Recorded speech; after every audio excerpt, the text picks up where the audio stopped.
The slow pace of government's housing delivery has left many South Africans destitute and impatient, resulting in increasing illegal land occupation. Now, to respond to the lack of affordable housing, the Minister of Human Settlements, Water and Sanitation, Lindiwe Sisulu, received one of Eskom's buildings that will be converted into decent and affordable accommodation for people living in the city of Johannesburg. Now, this is one of many buildings that have been acquired around the country after Eskom in particular started disposing of some of its non-core assets to the market. And to tell us more about the housing project and how exactly it will alleviate the challenges faced by the Department of Human Settlement in trying to provide housing to South Africans, we join on the line now, rather via Zoom, by Lucien Rakgoale, who's head of a land assembly at the Housing Development Agency. Lucien, thanks so much for speaking to us. Welcome to Morning Live. Good morning and good morning to SABC viewers. Thank you. So let's just start by getting a sense of just how dire the problem is. In terms of housing backlog, can you just give us an overview of what the problem is and, if possible, a breakdown in the provinces as well? Okay, the problem is very dire. I may not be able to give the breakdown of provinces, but Gauteng, obviously, because it's a metropolitan area, we're experiencing in-migration of people in search of economic prospects, and not just that, but we're also experiencing in-migration of students coming into the city in search for educational prospects, migration of people migrating into the city in search of economic prospects. So that then poses challenges on the infrastructure, land availability, including also housing. And that's housing for not only low-income housing, but also housing for your middle-income earners, individuals who work in the cities and who ordinarily, should be living in the cities, working to work. But as we speak now, it's individuals who are now trapped in traffic, commuting from your orange farms, so where to all these surrounding townships within Gauteng, commuting into the city, and therefore that obviously affects their quality of life. And through this program, we are basically saying that we want our people to live in the cities, we want our people to live in decent accommodation so that they are able to live, work and play, within shorter spaces. And the program in the main, it's about SOCs or state-owned companies saying they've got these non-core assets, and these are public assets, and we are saying that before they can be offered to the open market for disposal, we are saying that we can put them to good use through programs like human settlements, student accommodation and social housing, especially in good locations, taking into account the fact that obviously there is infrastructure. And I think one of the biggest challenge that we're trying to deal with here is the issue of spatial integration, spatial transformation. We are saying that we do not want our people to live in far-flung areas of Vergenoeg. We would want them to be integrated into the urban spaces to ensure that there's inclusive cities, to ensure that, at the end of the day, their quality of life improves. So the program is about state-owned companies availing properties to human settlements so that human settlements can then put them to good use through human settlements development, prioritizing obviously affordable housing, and that includes student accommodation as well.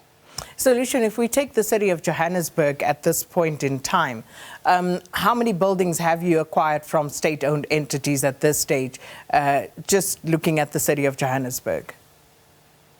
Okay, previously or in the past, there's 2 buildings that we got from Transnet, a state-owned company. They've already been developed into social housing.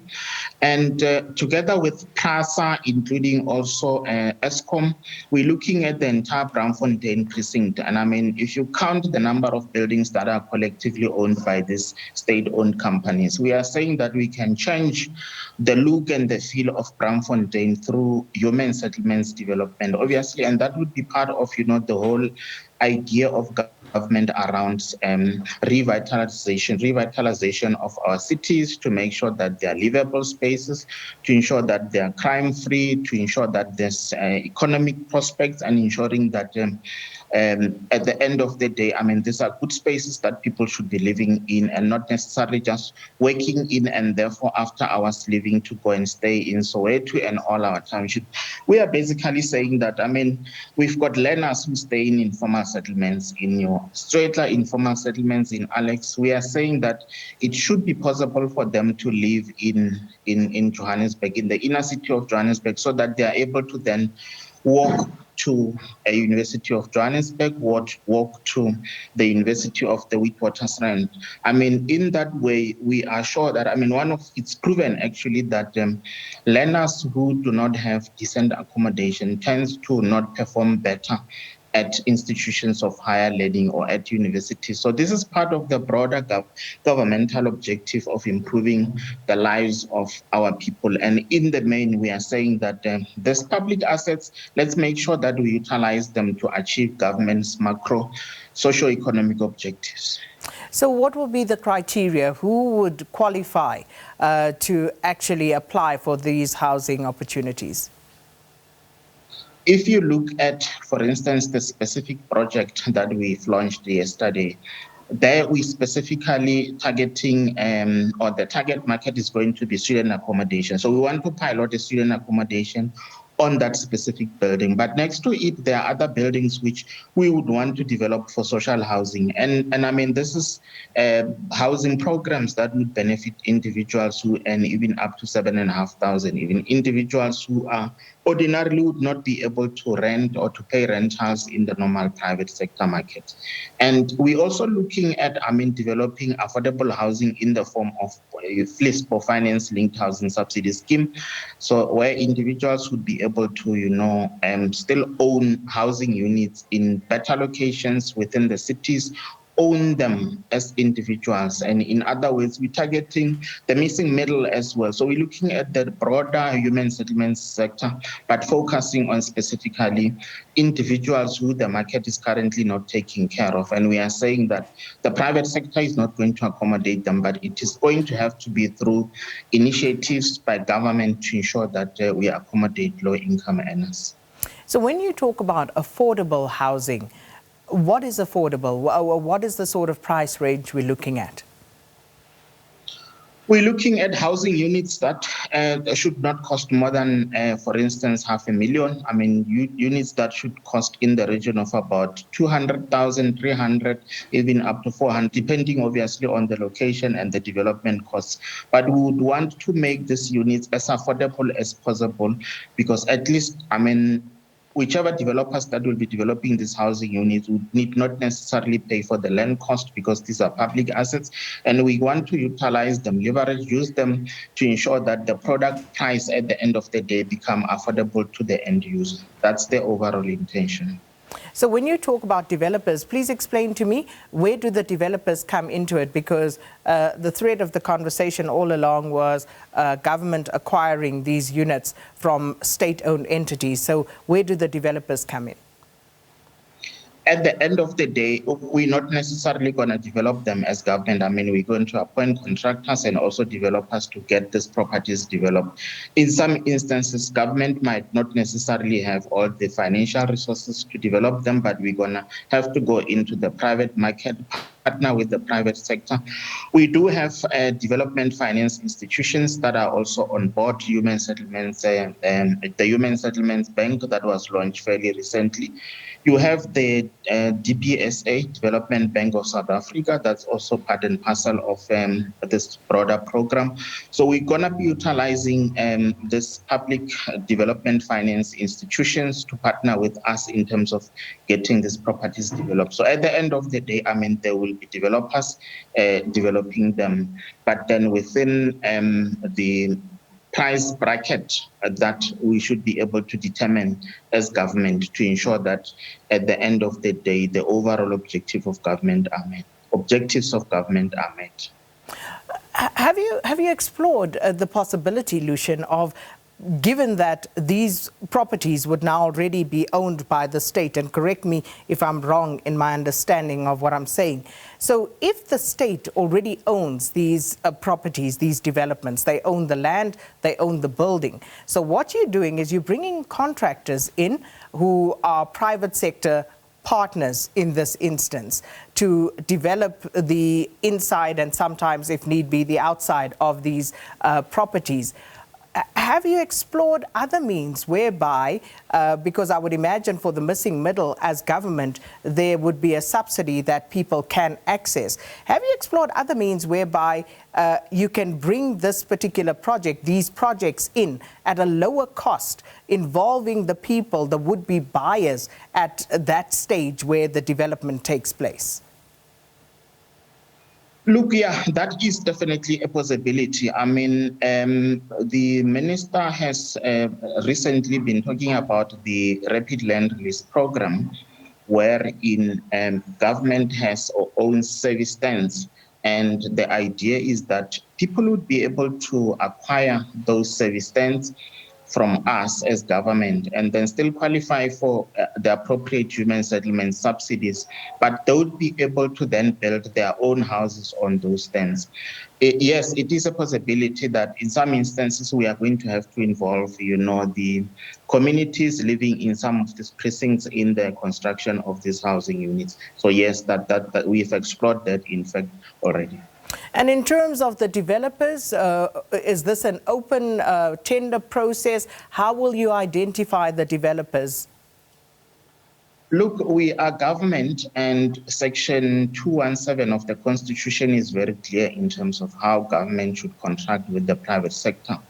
It specifically requires us to ensure that when we contract with the private sector, we do so in a manner that's transparent, in a manner that is fair, in a manner that is cost-effective, and to ensure that we don't get blamed by the public in terms of how developers get appointed, developers get contracts from government to develop housing units. So the process followed, or the process that's usually followed, it's a process that's very much transparent, that is very much fair, and it's a process that's also very much cost-effective.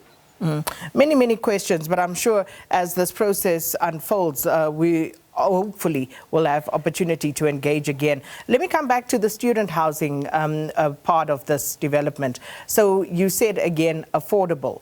What is affordable in the Braamfontein precinct that you would be making available to students?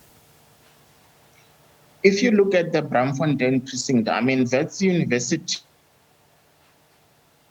including also the University of Johannesburg. I think they are only able to accommodate, I think between them, about 20 or just over 20% of their current students' enrollment. So we are saying that government should also be a player, because these students also have a right to housing in the form of student accommodation. So you have players in that space, and those private players are in fact charging our students anything between 3,000, 4,000, even 6,000, some of them per bed.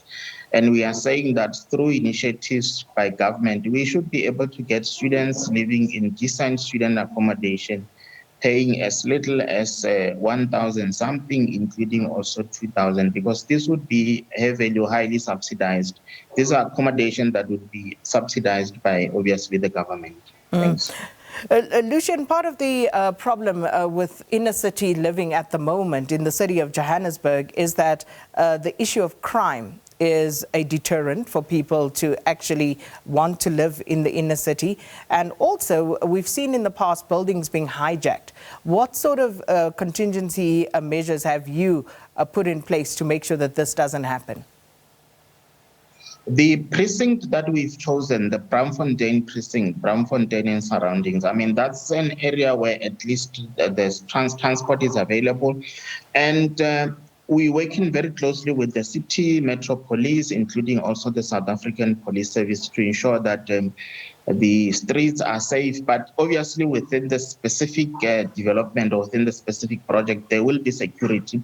But in general, I think in terms of crime, Braamfontein is still better compared to downtown Johannesburg. So we'd want to maintain that. And that's why we are saying that we want to revitalize that specific precinct in Braamfontein through human settlements. And in that process, I mean, we should be able to make it a safer space, working closely with the established NGOs within Braamfontein to ensure that the space is livable, the space is safe. Our students, when they walk around Braamfontein, walk to universities, they can still feel safe on the streets. So we're working very closely with all the law enforcement agencies to ensure that the safety or our safety, the safety of our kids is actually ensured. Thanks. And with regard to, just finally, the service stands that you touched on earlier that would be available for people to develop on, where have these been identified and in the city of Johannesburg or around Gauteng?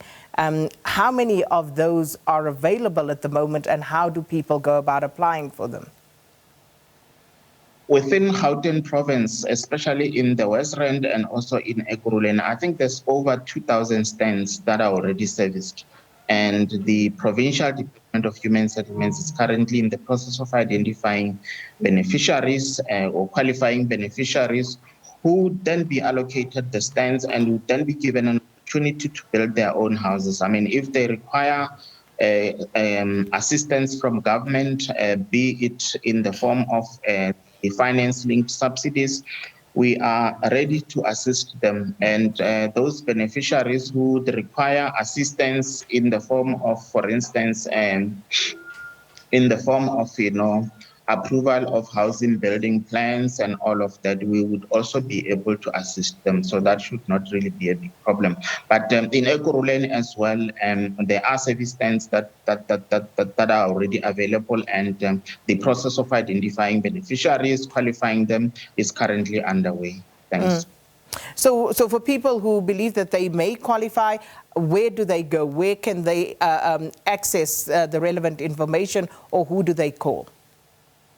They can visit the Provincial Department of Human Settlements Customer Center. We will provide the details, the customer service number, so that people can then phone. Some of them can walk in, but I'm sure that we can share with you the details of that, so that our people can then be able to walk in there or call, so that they can be able to go and make the necessary applications. All right, we'll leave it there for today, Lucien. Looking forward to an invitation to perhaps go out with you and have a look at these things that we are talking about and how they actually translate in practice. But we'll leave it there for today. Thank you so much, Lucien Rakgoale, Head of Land Assembly at the Housing Development Agency, talking to us about the national project that will see many buildings acquired from Eskom being turned into affordable housing units, and also talking about service stands that will be made available to the public to develop their own homes on. So we'll keep an eye on that one. This is a very important story for many South Africans.